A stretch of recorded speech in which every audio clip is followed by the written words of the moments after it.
There are three things that you should never say to a narcissist. Assalamu alaikum. My name is Haleh Banani, empowering you with psychological tips and spiritual support. One of the most common complaints that I get is my spouse, my mother, my child, whoever it is a narcissist. And how do I deal with someone who has these narcissistic traits? Let's first define a narcissistic personality. It's someone who has an inflated sense of self-worth, and they actually present themselves as being extremely confident, but their self-esteem is actually very sensitive to any form of criticism.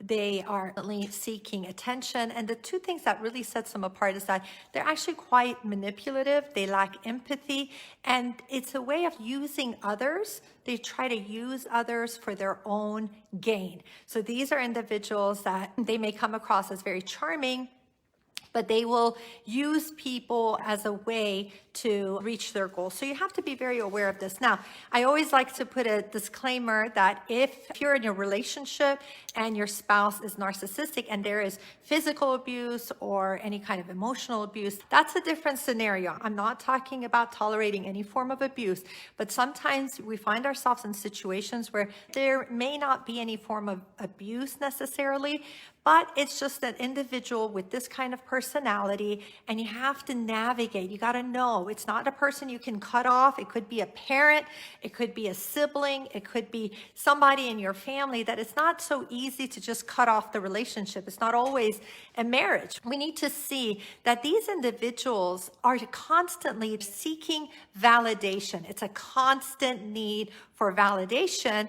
And if you are criticizing them in any way, what ends up happening is that they will explode, they will attack. So many times the people who live with a narcissist, they feel that they are just waiting for the bomb to explode, and that fear actually leads a lot of people to just comply and to just go along, and they're actually feeding the narcissism. Now, if you have to just cope with an individual like this and you don't want the explosion, I'm not saying to go along with whatever they're saying, but sometimes you can manage it in a way not to get those explosive reactions. So three things never to say to a narcissist. One is that saying, I wouldn't do it that way, right? Because they have such a sensitivity to being criticized, as soon as you say anything remotely like a criticism, they will attack. So instead of saying, I wouldn't do it this way, what you could say is that let's work together and come up with a solution.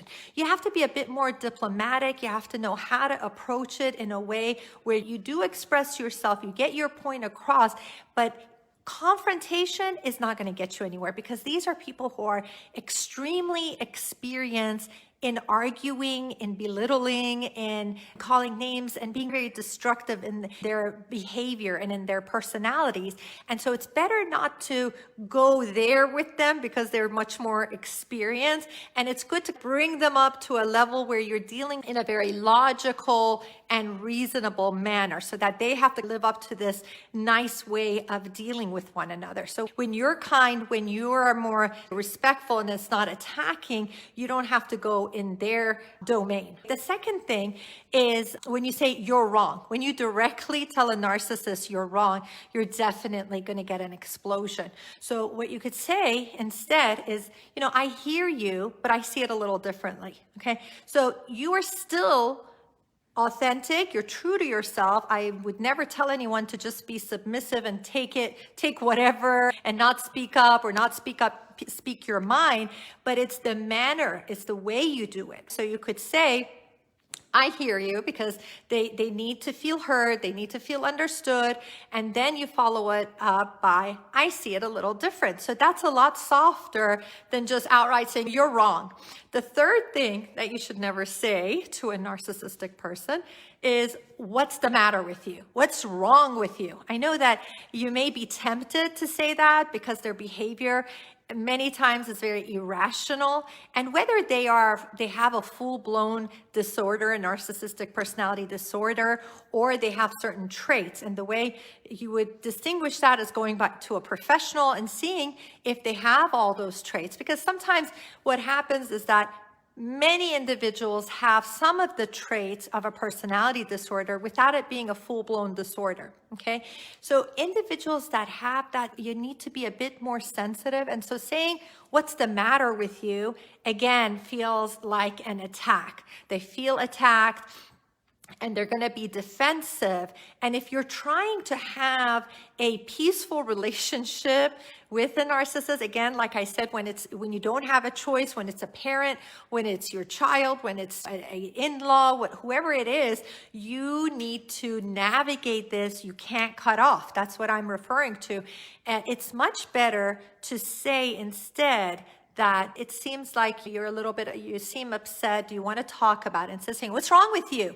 You're crazy, what's wrong with you? Even if you don't say you're crazy, or like this idea of what is wrong with you is going to get them to be very reactionary. So moving forward, it is wise to think through what you're going to say and recognize that they are easily set off. If you haven't already noticed, I'm sure you know that they're very sensitive to any form of criticism, and they will be very defensive.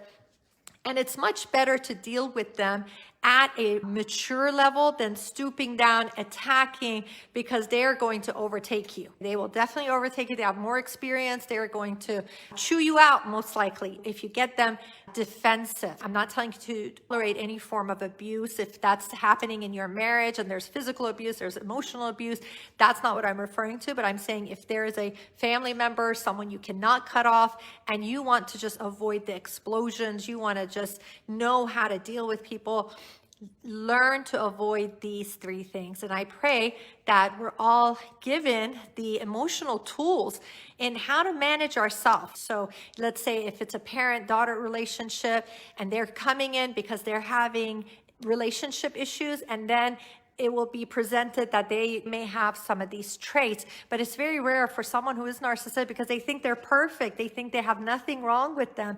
So they're not generally seeking out help unless someone else brings them in to the counseling session. So inshallah that we are given the tools to know how to deal with them.